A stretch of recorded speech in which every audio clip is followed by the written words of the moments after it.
एक बार एक लड़का गौतम बुद्ध के पास जाकर कहता है, मेरे जीवन में बहुत अशांति है, कृपा करके आप मेरा मार्गदर्शन कीजिए जिससे कि मैं इस अशांति से छुटकारा पा सकूं। गौतम बुद्ध लड़के से जीवन की अशांति का कारण पूछते हैं। लड़का उत्तर देता है, अत्यधिक विचारों के कारण मेरे भीतर बहुत सारे विचार आते हैं जिससे मेरा मन अशांत रहता है।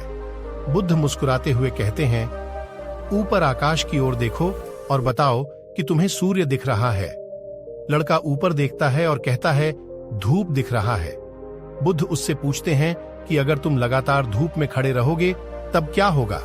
वह कहता है, मुझे अत्यधिक गर्मी लगेगी और शरीर में बेचैनी होगी। बुद्ध लड़के से कहते हैं कि अगर धूप में खड़े रहने से तुम्हें गर्मी लगती है तो इसमें दोष किसका है, सूर्य के ताप का या तुम्हारा? लड़का कुछ सोचने के बाद कहता है, इसका जवाब आप भी बताइए। बुद्ध कहते हैं, सूर्य का काम है ताप देना और ताप का काम है गर्मी लगना। ऐसे में तो दोष तुम्हारा ही है कि तुम धूप में जाकर खड़े हुए जिससे कि तुम्हें गर्मी लगी। तुम्हें अगर शीतलता चाहिए तो तुम्हें छांव में रहना होगा। ठीक इसी तरह चंचल मन का भी स्वभाव होता है विचारों और भावनाओं को जागृत करना। विचार क्षण भर के लिए होते हैं, लेकिन विचार से पैदा हुई भावनाएं देर तक टिकी रहती हैं। लेकिन यह तुम्हें निर्णय लेना है कि तुम्हें विचार और भावनाओं के साथ चलना है या अलग दिशा बनानी है।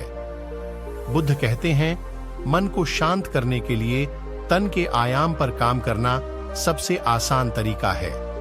शरीर के स्तर पर हमारी कर्मेंद्रियां और ज्ञानेंद्रियां हैं।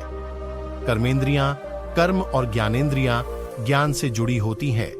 इससे हम अपनी संवेदनशीलता को बढ़ा सकते हैं, यानी हम जो भी काम करें उसे आनंद के साथ करें। मन के आयाम से हटकर तन के आयाम पर जाने से ही तुम्हारा चित्त शांत होगा। ऐसा करने से तुम मन के आयाम से हटकर शरीर के आयाम पर आ जाओगे, ठीक उसी तरह जैसे तुम धूप से हटकर छांव में आ सकते थे। मन के आयाम से हटने पर तुम्हारी जागरूकता तन पर आ जाएगी। जब तुम तन के आयाम पर काम करोगे तब तुम्हारा चित्त शांत होगा।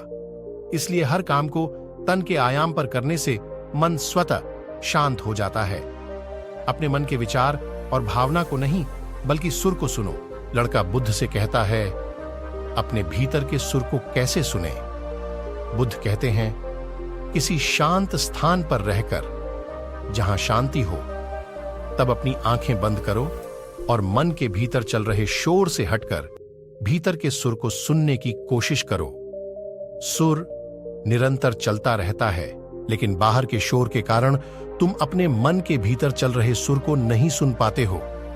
जब तुम अपने दोनों कानों को अपने हाथों से बंद कर दोगे तभी मन के सुर को सुन पाओगे। इस तरह तुम मन की अशांति से दूर हो जाओगे और तुम्हारा मन शांत हो जाएगा।